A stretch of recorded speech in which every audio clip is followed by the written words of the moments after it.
Hi everyone, it's Dr. Brown from Winona. I'm here to just talk to you a little bit about how menopause can affect your libido. So many factors go into what it means for us as women to feel sexual, to get into the mood.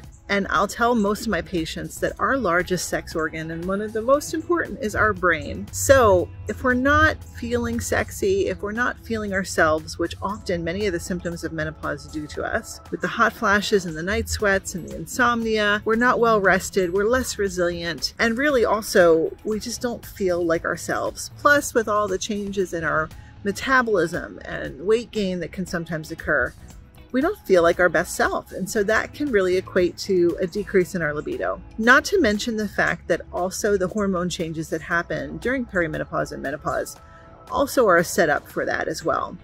We lose our estrogen, we lose our testosterone levels as well, they're declining. And so that natural hormonal drive that drives our libido is also dwindling as well. So there are many different things that can affect it. That's why HRT can help.